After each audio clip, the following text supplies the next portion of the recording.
Boa noite a todos.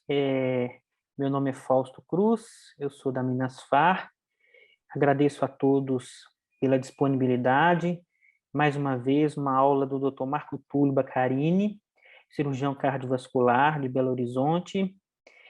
E hoje o nosso tema é aneurismas de aorta abdominal, apresentação clínica, estudos clínicos e a propedêutica. Obrigado a todos, que tenhamos uma boa aula. É com o senhor agora, doutor Marco Túlio. Fique à vontade para começar. Uma artéria aneurismática é considerada como sendo 1,5 vezes o diâmetro de uma artéria normal. E a aorta abdominal é o local anatômico mais comum de um aneurisma arterial. O aneurisma da aorta abdominal, vamos chamar muitas vezes aqui de AAA, é mais comumente definido como um diâmetro máximo da aorta abdominal superior a 3 centímetros, nos planos antero-posterior ou transverso, ou, alternativamente, com uma dilatação focal 1,5 vezes do diâmetro do segmento arterial adjacente, normal. E, frequentemente, a dilatação atinge também as artérias ilíacas. Só para lembrarmos aqui os tipos de aneurisma da aorta abdominal que a gente encontra, o último desses tipos é o aneurisma da aorta abdominal infrarrenal, onde existe um chamado colo do aneurisma entre as artérias renais e o início da dilatação aneurismática. Um segundo tipo seria que não existe colo, praticamente, porque o aneurisma se inicia em posição justa renal. O terceiro tipo seria um aneurisma pararenal, onde as artérias renais estão incluídas na dilatação aneurismática. E o tipo mais complicado seria o aneurisma suprarrenal, que envolve o tronco celíaco, a artéria mesentérica superior e as duas artérias renais. Bem, em relação ao diâmetro, nós podemos classificar esses aneurismas como os pequenos, com diâmetro menor que 4 centímetros, o diâmetro antero-posterior ou transverso, aneurismas médios com diâmetro entre 4 e 5,5 centímetros, grandes com diâmetro acima de 5,5 centímetros e muito grandes, aqueles maiores que 6 centímetros. E aqui uma coisa interessante, só para relembrar, nós já havíamos comentado isso da última vez, em relação ao tamanho do aneurisma, aneurismas menores que 5,5 centímetros, eles têm uma incidência anual de ruptura pequena, menor que 1% ao ano. Mas se já passam de 5,5 para 5,9, essa incidência já aumenta muito, passa para 9,4, entre 6 e 6,9 centímetros, passa para 10,2% ao ano, incidência de ruptura, e acima de 7 centímetros é quase que proibitivo, é uma incidência anual de ruptura de 32%. Bom, em relação à apresentação clínica, que vai ser o nosso tema principal hoje, existe uma diferença marcante de sintomatologia entre aqueles aneurismas rotos e os não rotos. E uma coisa que eu queria chamar a atenção, a mortalidade devido à ruptura de aneurismas da aorta abdominal vem caindo muito. Se nós compararmos dados do final da década de 90 para os dados de 2016, ocorreu uma redução de 68% na incidência anual de ruptura de aneurismas da aorta abdominal. É muito alta. E por que isso? Conclui-se que essa morte dessas rupturas de aneurismas da aorta abdominal diminuiu de maneira significativamente durante os últimos 17 anos. Esse é um trabalho de 2019. E porque a maior parte dessas rupturas fatais, ou quase a maior parte delas, 43%, ocorreu em pacientes que não eram elegíveis para programas de triagem. Qual que é a conclusão que a gente chega? Os programas de triagem foram muito importantes, e depois eu vou apresentar um trabalho da Suécia sobre isso, muito importantes em relação a fazer o diagnóstico e prevenir que o aneurisma chegasse num ponto de ruptura. Bom, diagnosticar um aneurisma de aorta abdominal não roto é bastante difícil, porque os pacientes são frequentemente assintomáticos. Eventualmente, eles podem se queixar de dor abdominal inespecífica, localizada nos flancos ou em região lombar. podem queixar-se de uma massa abdominal, que pode ou não ser pulsátil, e às vezes aparece com um quadro como esse, desses pés desse paciente, que seria a ocorrência de tromboembolismo distal, a chamada síndrome do dedo azul, ou então até uma oclusão arterial aguda. Por quê? Deslocam-se trombos existentes no interior do saco aneurismático para a periferia. Uma coisa que esses pacientes às vezes se queixam é de disfunção sexual, porque tanto esses trombos quanto o aneurisma muitas vezes progridem em direção ao território da artéria ilíaca interna e vai afetar a irrigação dos órgãos sexuais, principalmente no homem. Então, esses pacientes podem se queixar de disfunção sexual. No exame físico, é muito pouco indicativo da presença do aneurisma, porque a palpação abdominal é dificultada naqueles indivíduos mais obesos, mas muitas vezes, num paciente magro, como esse da foto que a gente está vendo, nós podemos palpar uma massa pulsátil na região periumbilical ou no hipogástrio. Se nós auscultarmos, ou tentarmos auscultar, eventualmente podemos ouvir um sopro aórtico abdominal, colocarmos o estetoscópio ali no lugar. Isso devido à presença do fluxo turbilionar no interior do aneurisma, em contato com as paredes aneurismáticas e dos trombos intraaneurismas. O exame vascular periférico deve ser realizado à procura das isquemias distais, principalmente em membros inferiores, e de outro eventual aneurisma de artéria. Lembrar que esses aneurismas muitas vezes se correlacionam com a presença de aneurismas da artéria femoral e da artéria poplítea. A palpação abdominal. O paciente deve ser examinado em decúbito dorsal. A palpação da aorta abdominal é realizada palpando suavemente, mas profundamente o abdômen, entre o chifoide e a cicatriz umbilical. Em presença do aneurisma da aorta abdominal, vamos encontrar a presença de pulsos femorais alargados. É muito frequente encontrarmos pulsos da artéria femoral bem amplos. Alguns pacientes relatam dor à palpação profunda, sendo a dor mais intensa em presença de aneurismas inflamatórios ou infectados. A palpação abdominal, especificamente direcionada pelo examinador para medir a largura da aorta, tem uma sensibilidade moderada. Isso é de literatura. Na minha experiência, a sensibilidade é muito baixa. É muito difícil você calcular o diâmetro da aorta apenas pela palpação. Então, a não ser que seja indivíduo muito magro, como daquela foto anterior.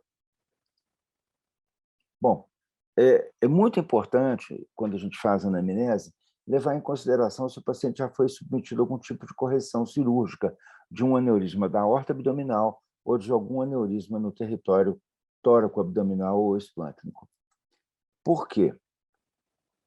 Muitas vezes, se um aneurisma da aorta abdominal já foi corrigido com o implante de uma prótese, de uma endoprótese, o aneurisma progride para cima. Então, podemos ter situações de dilatação aumentada da aorta suprarrenal, tardiamente, após o reparo aberto ou endovascular de um aneurisma da aorta abdominal e infrarrenal. Além disso, podem ocorrer quadros de infecção de prótese, formação de pseudoaneurisma de boca anastomótica, e que são complicações encontradas em pacientes que foram submetidos a correções prévias de um aneurisma da aorta abdominal. Além disso, observem essa imagem, é uma imagem de um endolique. Às vezes, esses endoliques, que são muito frequentes nos pós-operatórios, atingindo 15%, mais ou menos, e aqui é um endolique de boca anastomótica, portanto, um endolique tipo 1, esses endoliques eles podem progredir e voltar a encher o saco aneurismático. E exatamente o que essa seta está indicando, a presença do endolique ali. E o saco aneurismático está cheio em volta da endoprótese. Bom, relembrando os endoliques, tipo 1, vazamento no local da inserção do enxerto, 1A, vazamento na região proximal, e 1B, vazamento na região distal. O tipo 2, vazamento através de circulação colateral. Isso aqui, gente, é uma situação complicada, porque quando a gente coloca uma endoprótese, muitas vezes as artérias lombares estão permeáveis, não há como você fechá-las. E essas artérias permeáveis podem levar à presença de um endolique de tipo 2 e encher o saco aneurismático novamente. O tipo 3 seria um vazamento devido a defeito mecânico na endoprótese, que pode ser nos locais de conexão entre duas endoprótese ou entre a endoprótese e seu ramo, ou devido até um furo na endoprótese. O tipo 4, isso aqui, né? O tipo 4 seria um vazamento através do tecido que recobre o enxerto, devido à porosidade do revestimento. Aí seria, portanto, um defeito mecânico da endoprótese. E o tipo 5, o saco aneurismático vai aumentar, mas não se consegue verificar a causa de nenhum dos outros tipos. Então, isso é só para lembrar os tipos de endolique que podem levar a que um aneurisma da aorta abdominal venha a se reformar. E aqui, olha, eu não posso agendar isso. Você precisa... como que acontece nos endolíquios de tipo 2. Ele ocorre até em 20% dos aneurismas após reparo endovascular e está associado a uma maior incidência de resultados adversos, incluindo o crescimento do saco aneurismático, necessitando de conversão para reparo aberto, taxa de reintervenção e até mesmo ruptura. No caso aqui, um endolíquio mostrando através de uma artéria lombar que voltou a encher o saco aneurismático. Bom, então vamos lá. Pacientes assintomáticos. Nós temos uma suspeita ou um possível diagnóstico que foi um achado digamos, de uma ultrassonografia. E quais são os exames que a gente vai pedir para esse paciente? Evidentemente, vamos pedir um hemograma, um coagulograma, e é interessante, eu vou chamar muita atenção para o dímero D, porque existem trabalhos que mostram que a concentração plasmática do dímero D tem uma relação linear com o diâmetro do aneurisma. Quanto maior o diâmetro do aneurisma, maior a concentração plasmática do dímero D. E está sendo estudado, isso é coisa bastante recente, o dímero D como um marcador, um futuro biomarcador em relação ao tamanho dos aneurismas da aorta abdominal. A homocisteína plasmática total, seu aumento está associado à presença de aneurisma da aorta abdominal em homens idosos. Ainda devemos procurar o fibrinogênio para ver se o paciente está fazendo algum tipo de distúrbio de coagulação decorrente da presença do aneurisma, a glicemia e o perfil lipídico desses pacientes. Quais são os fatores de risco para que esse aneurisma aumente? Seguramente, todos nós já vimos isso. É aquele paciente que não para de fumar, né? Uso persistente do cigarro, do tabaco. Sexo feminino. No sexo feminino, é um fator de risco e eles aumentam, às vezes, de uma maneira muito mais rápida do que no sexo masculino, apesar de nós termos uma incidência maior dos aneurismas da aorta abdominal no sexo masculino. A doença pulmonar obstrutiva crônica também leva a um aumento para a expansão e ruptura do aneurisma. O grande diâmetro inicial do aneurisma, aquele aneurisma que a gente pega de cara com um diâmetro maior que 5,5. É um aneurisma que, quando fez o diagnóstico, ele já era bastante grande. E o paciente de hipertensão arterial descontrolada? Esse paciente com uma hipertensão não controlada vai levar a um aumento também do diâmetro do saco aneurismático. Outros fatores de risco para expansão e ruptura. Se nós estamos acompanhando esse paciente todos os anos e teve um aumento de mais de 0,5 centímetro por ano, é um indicativo de que ele está indo muito rápido, que ele está aumentando muito rapidamente. Então, também é uma indicação para a correção cirúrgica, mesmo que ele não tenha atingido um diâmetro daqueles que nós indicamos habitualmente para a cirurgia, que seria de 5,5 no homem e 5 centímetros de diâmetro anteroposterior ou transverso na mulher. Então, se ele está aumentando rápido, passa a ter uma indicação cirúrgica, porque também é um fator de risco para a expansão e ruptura desse aneurisma. A história de transplante cardíaco ou renal também, não se saberia dizer por quê, mas talvez por processos inflamatórios. Presença de sintomas abdominais ou secundários ao aneurisma, como dor ou tromboembolismo distal, e um pico elevado de estresse na parede, que a gente pode detectar através da angiotomografia. Vocês vejam essa imagem aqui, um aneurisma gigante da aorta abdominal infrarrenal, é muito grande esse aneurisma. Então, esse aneurisma, evidentemente, que ele vai ter uma chance aumentada de ruptura.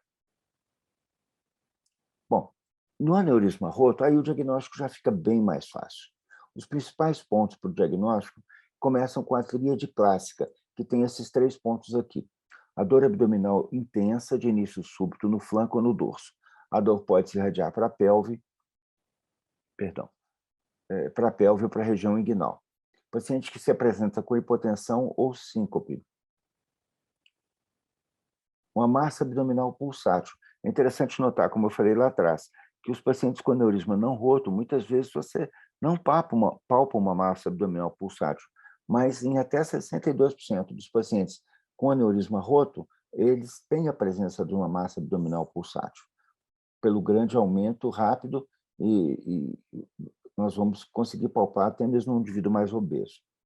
O paciente que já era sabidamente portador de um aneurisma de aorta abdominal não tratado, ou que não havia atingido o diâmetro de indicação para abordagem ou intervenção.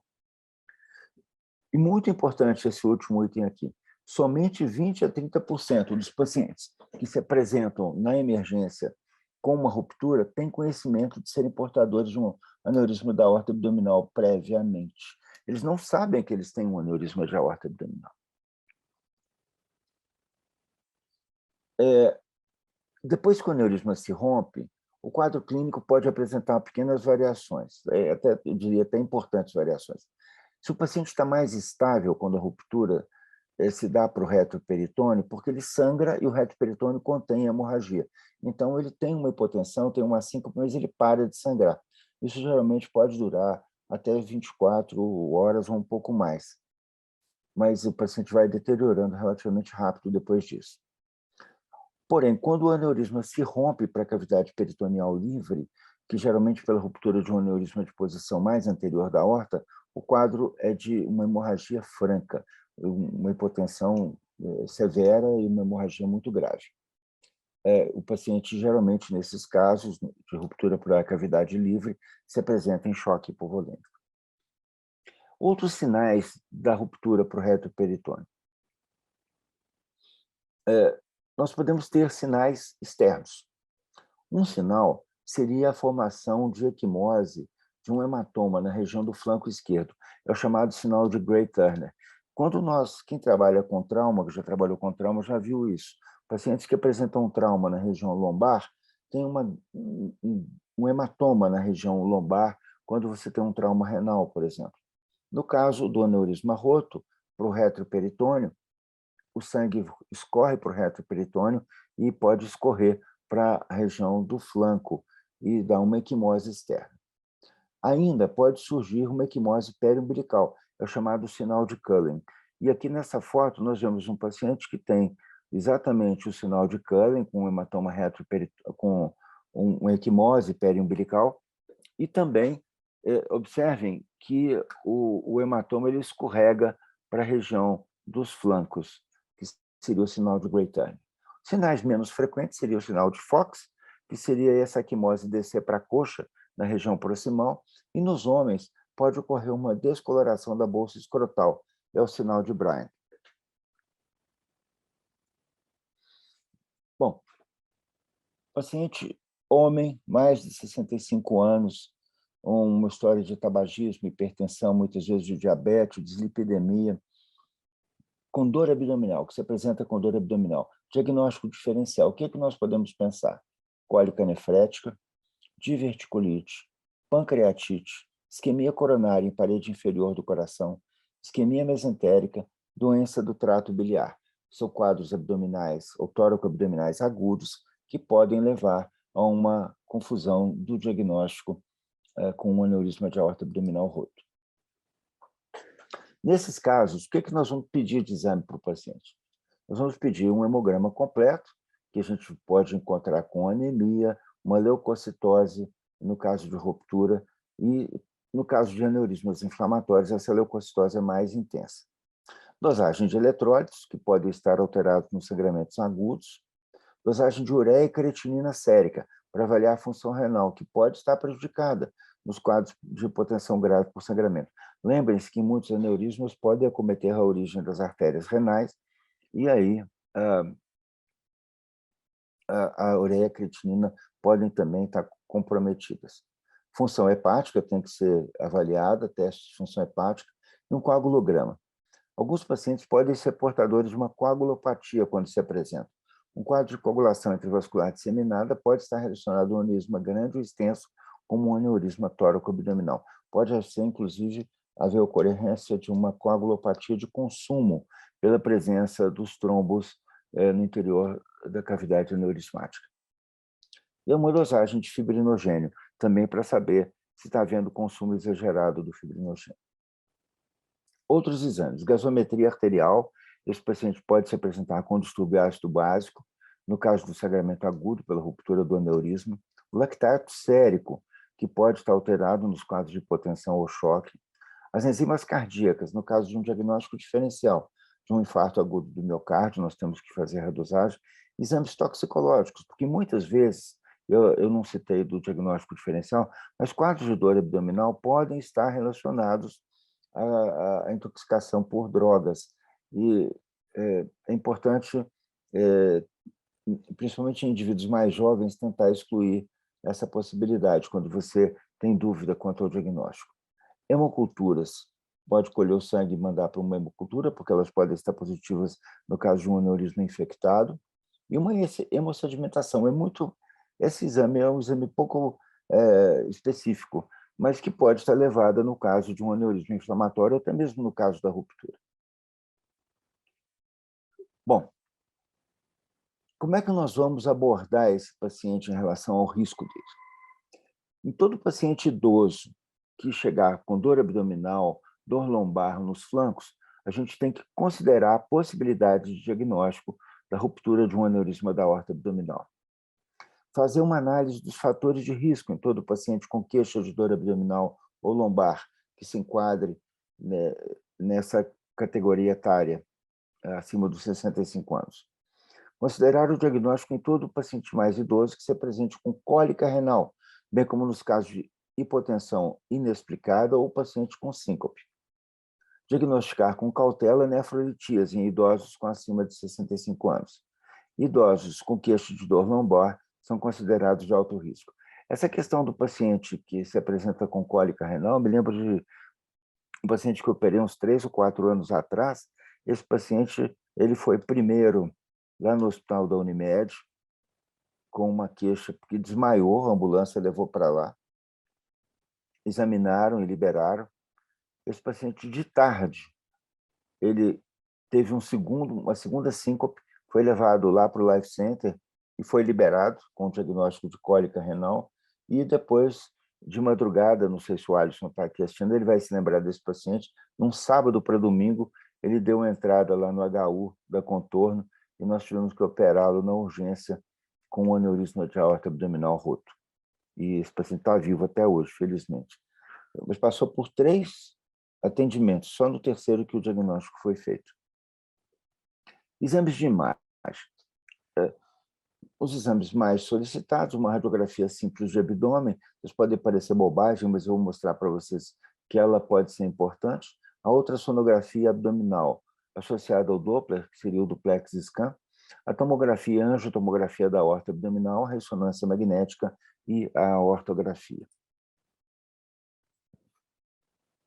Bom, o raio-x simples de abdômen ele pode nos mostrar calcificação das placas, de placas aórticas no raio-x, compressão de estruturas ou erosão óssea, levando a obstrução dos uretérios, erosão de corpos vertebrais, obstrução do adenal. E os sintomas de claudicação intestinal causada por isquemia intestinal são ocasionais e raros. Uma radiografia de coluna lombosacral lateral ou lateral do abdômen com técnica óssea é útil para avaliação rápida de um aneurisma. Cerca de 3/4 dos aneurismas da aorta abdominal contêm cálcio suficiente para permitir a detecção pelo método de radiologia, o raio-x. A estimativa do tamanho do aneurisma pode ser feita. Portanto, 3/4 dos aneurismas podem ser diagnosticados pelo raio-x. Se a calcificação for extensa, o aneurisma pode ser delineado por completo em seu tamanho e limites. Olhem isso aqui. Na nossa esquerda, nós temos uma radiografia mostrando um aneurisma, dá para ver perfeitamente a capa do aneurisma, é uma radiografia AP, e uma radiografia lateral de coluna, você vê também toda a configuração do aneurisma, e vê, inclusive, que um corpo vertebral aqui foi comido pelo aneurisma. O aneurisma erodiu esse corpo vertebral com o passar do tempo. Então, assim, a radiografia simples de abdômen, muitas vezes, é capaz de fazer o diagnóstico de um aneurisma da aorta abdominal. Bom, a ultrassonografia associada ao Doppler vascular, eu diria que, assim, a gente vai falar no final um pouquinho lá de triagem. É um método de triagem bastante confiável e também de diagnóstico. O que nós temos que ver? O que a ultrassonografia associada ao Doppler permite ver? Permite a gente ver o colo proximal do aneurisma, aqui as artérias renais, aqui o colo do aneurisma, permite a gente ver se esse colo é bom, qual que é o diâmetro do colo, se dá para colocar uma endoprótese aí. A presença do tamanho, a dimensão, portanto, a calcificação, a presença de trombos dentro do aneurisma e a distância das artérias renais. Então, isso é um exame rápido que permite a gente muita informação, o duplex scan. Quando você tem um aneurisma, perdão, nós temos que, com o duplex scan, buscar as medidas do transverso, antero-posterior e longitudinal, e a presença e extensão de trombos ou de placas de ateroma. Muitas vezes, esse aneurisma ele se prolonga para as artérias ilíacas, como aqui na artéria ilíaca direita e esquerda. Vocês veem que na artéria ilíaca direita existe um aneurisma, então não tem colo distal. Portanto, aqui é a colocação de uma endoprótese bifurcada, se for feito um tratamento endovascular, e que irá resolver. Nós vamos ter o colo distal, a dimensão e a distância da bifurcação, aqui não tem colo distal, e estudo das ilíacas, calibre e curso.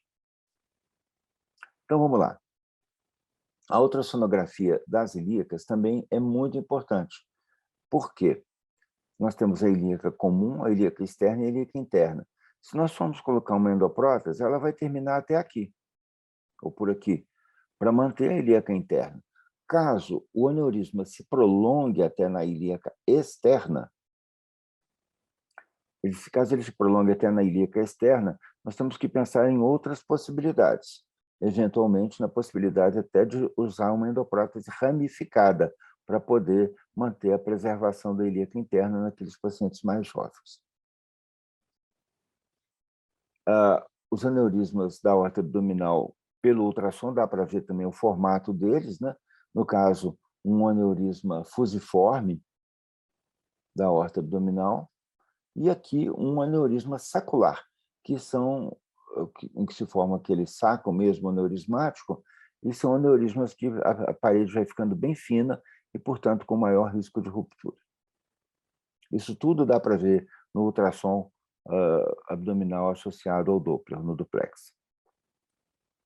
Bom, o exame de padrão ouro é a tomografia ou a angiotomografia, que a gente usa mais.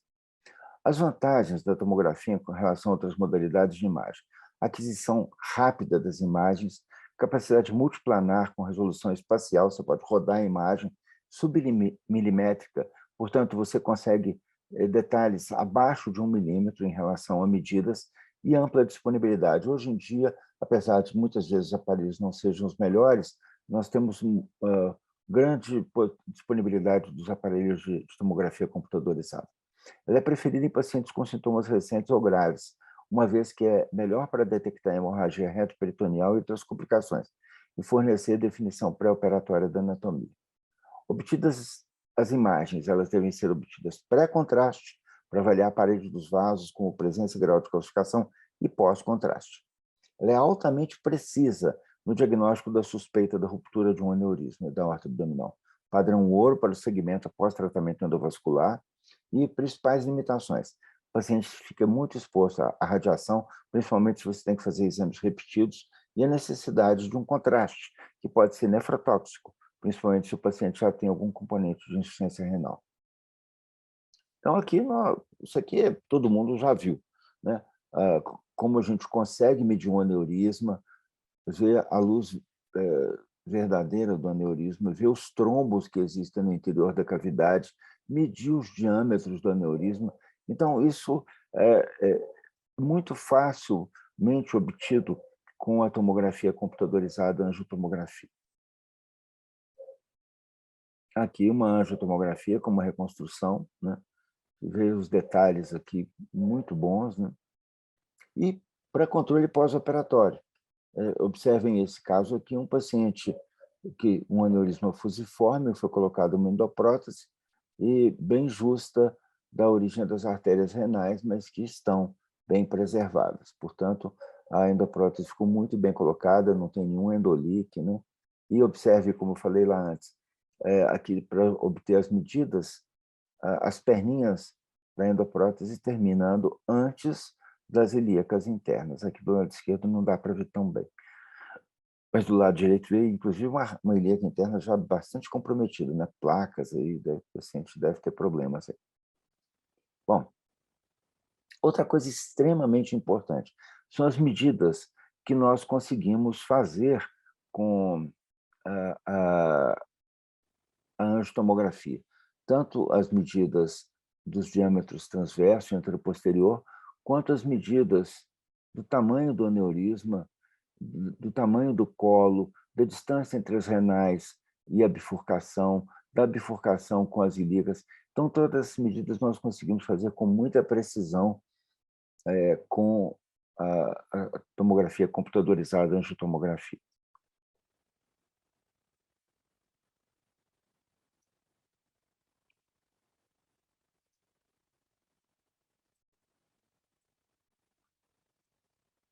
Eu acho que eu tenho que voltar aqui, desculpa.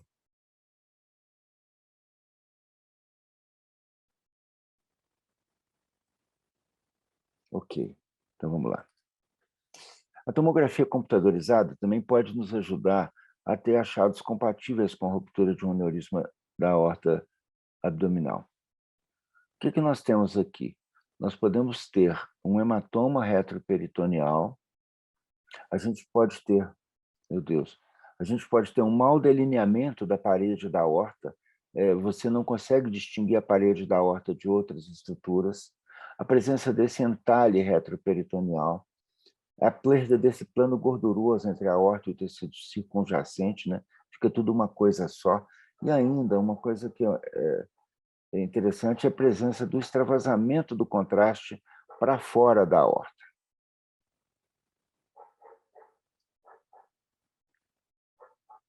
Já a angiotomografia também pode nos sugerir que o aneurisma está para romper, uma ruptura iminente, que seria um sinal de crescente de hematoma em camadas dentro da aorta, ou seja, o contraste disseca para dentro do hematoma.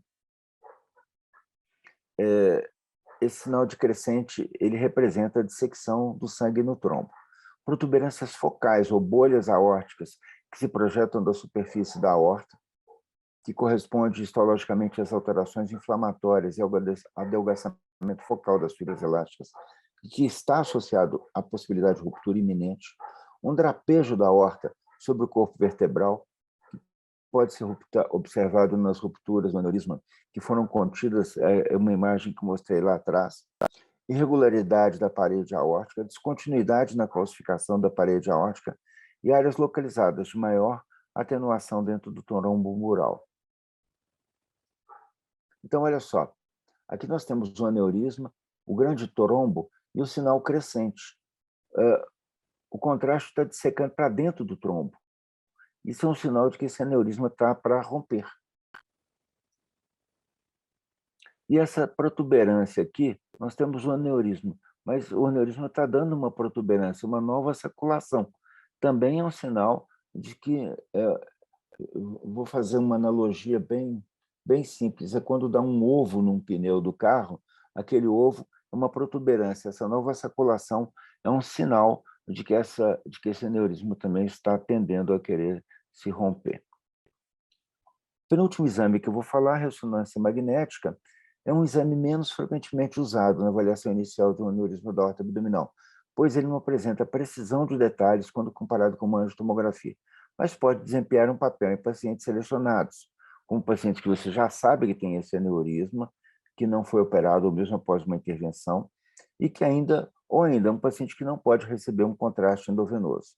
Ele é usado em acompanhamento de pacientes com necessidade de exames repetidos, porque não tem necessidade de exames de radiologia e pode ser realizado sem contraste intravenoso. Um estudo de Goshima, recente, 2013, comparou a viabilidade da ressonância magnética não aprimorada e anjo-TC na avaliação da imagem pré-operatória desses aneurismas. Demonstraram que as medidas obtidas usando a ressonância não aprimorada tiveram precisão semelhante. Essa imagem que vocês estão vendo à direita de uma ressonância. O método tem a vantagem de não expor o paciente à radiação ionizante, porém ele é mais suscetível a artefatos de movimento. Na experiência da gente, a angiotomografia sempre dá uma imagem de qualidade, de precisão melhor do que a ressonância magnética em termos de detalhamento da imagem. Apesar de que essa imagem que nós estamos vendo aqui, que é uma imagem de literatura, está muito bonita. O último exame é o exame de aortografia, que tem atualmente um papel limitado na avaliação pré-operatória dos aneurismas da aorta abdominal, pois se trata de um exame invasivo. É frequentemente reservada para situações especiais, como quando os pacientes têm suspeita de uma doença, uma estenose renovascular, isquemia mesentérica crônica, doença ilíaco-oclusiva, aneurisma justa-renal ou suprarrenal, rins em ferradura, colectomia anterior e extensão tóraco-abdominal. E também é usada sempre na colocação de um enxerto endovascular durante a fase perioperatória, que é o EVAR, né, que é o enxerto endovascular, para avaliação do seu correto posicionamento no interior da luz vascular. É um exame, portanto, invasivo e que a gente acaba não fazendo muito no pré-operatório.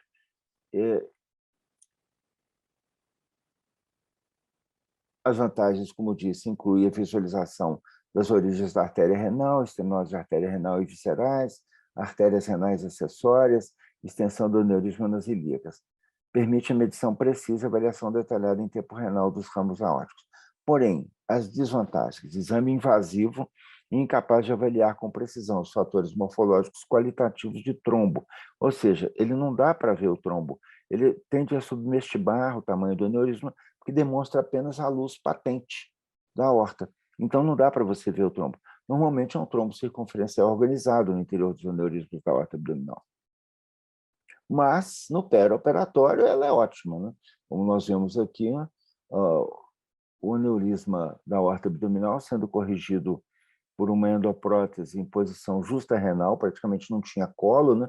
É um caso que a gente colocou o free flow na altura das renais e com o controle radiológico mostrando as duas artérias renais totalmente pérvias, mostrando que o enxerto foi colocado de maneira correta.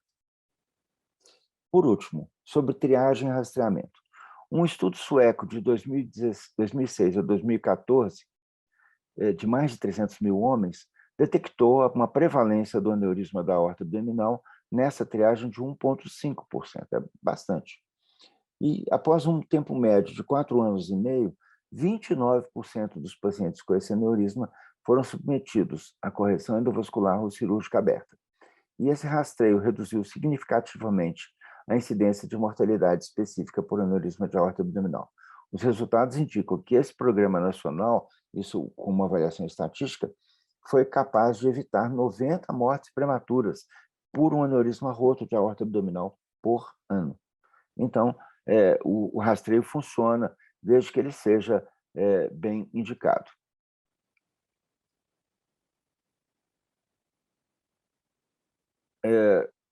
Sobre ainda o rastreamento.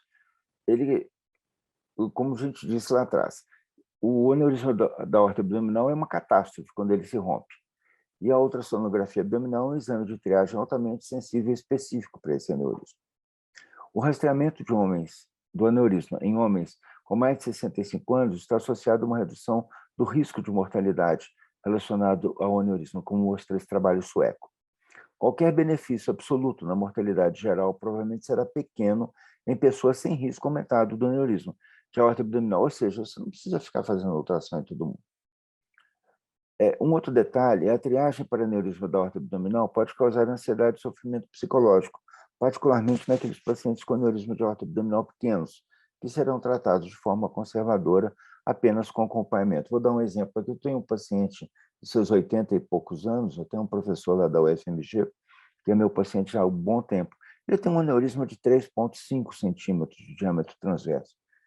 E ele vai 3 vezes por ano no consultório, porque ele quer fazer um ultrassom, ele quer fazer uma tomografia da ansiedade que gera ele a presença do aneurisma, ele quer fazer o exame para saber se o aneurisma não está aumentando. A gente tenta explicar, mas isso acontece.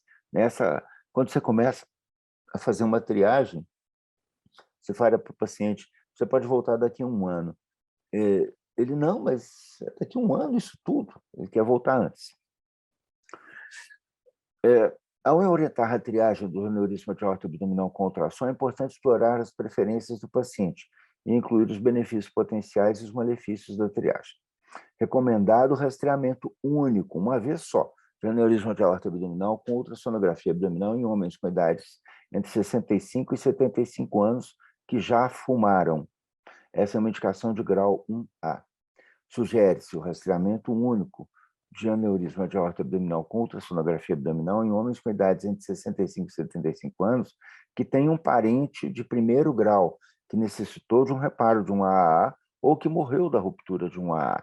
Essa é uma recomendação de grau 2C. Em geral, o rastreamento não é indicado para mulheres. Deve-se indicar a triagem para mulheres que têm um forte histórico familiar de reparo ou de morte devido a um aneurisma de aorta abdominal, baseando a decisão de fazer a triagem em seus valores e preferências. Então, o que nós temos aí? Homens fumantes acima de 65 anos, eles teriam pelo menos um rastreamento único. E se você tem um rastreamento, e no rastreamento descobre a presença do aneurisma, você vai realizar os exames periódicos com ultrassonografia abdominal ou ressonância magnética, se você tiver uma preferência ou uma necessidade de realizar. Desculpa, ressonância magnética não, perdão, a tomografia computadorizada, a angiotomografia. Bem, gente, eu agradeço, tá? Era isso que eu tinha para falar para vocês.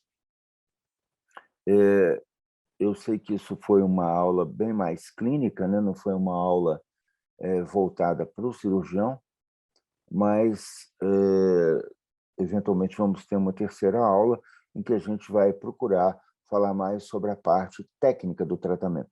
Mas era importante a gente vir desde a anatomia, da fisiopatologia, da histologia, como foi na primeira aula, para a parte clínica, para chegarmos no tratamento.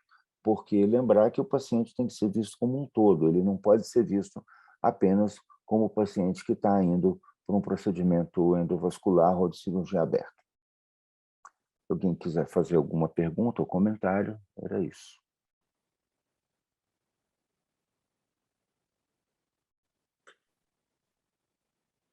Fausto, o seu está no mudo. Marco Túlio, mais uma vez, obrigado. O senhor, com bastante excelência, apresentou mais um tema para nós e a gente fica muito agradecido.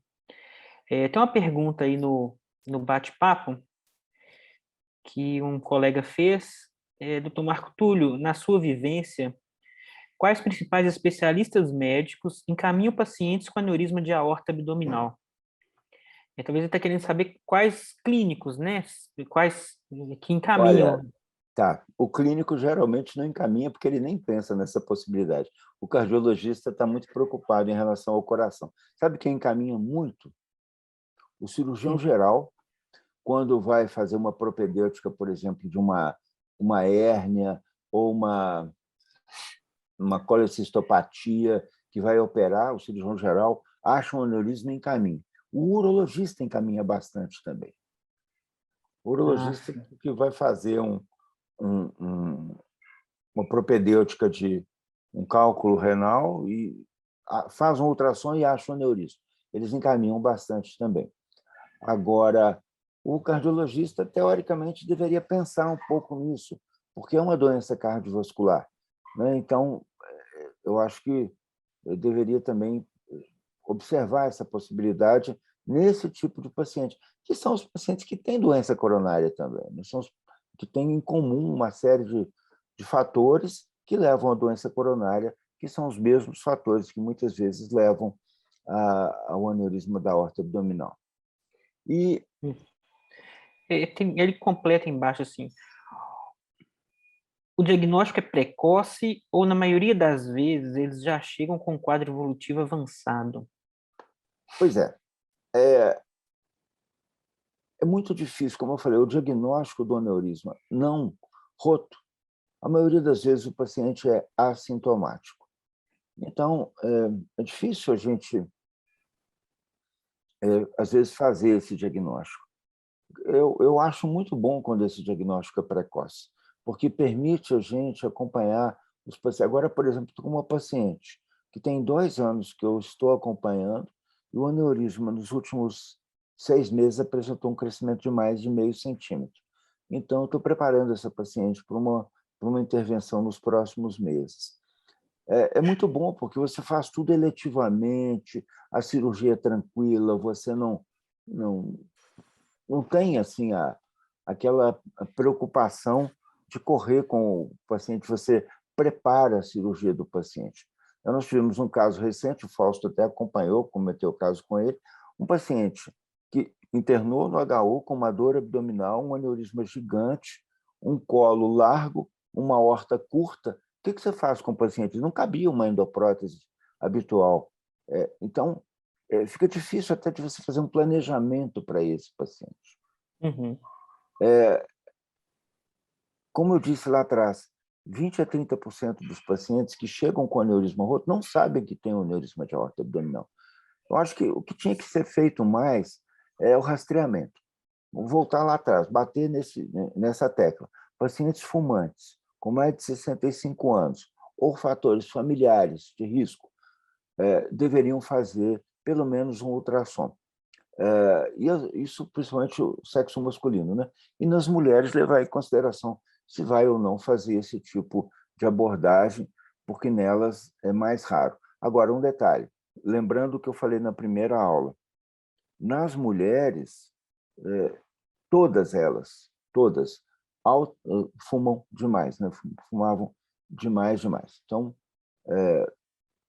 lembrar que, eventualmente, podemos fazer pelo menos um exame. Não vai doer nada fazer um ultrassom abdominal, né? A gente tinha que pensar em fazer rastreamento. Aquele trabalho sueco é interessante, porque pensar que a Suécia tem uma medicina socializada, toda controlada, os bancos de dados são centrais, então eles têm condição de fazer um trabalho como aquele, de acompanhar 300 mil pessoas. É uma coisa importante, portanto, é um trabalho bastante significativo. Ok, Acho que obrigado. a gente tem que melhorar isso, na verdade. Mas isso é um Com problema quase certeza. de saúde pública, né? A gente não... Eu já ia falar, a saúde pública nossa tem que melhorar. Exatamente. Mas alguém tem alguma pergunta?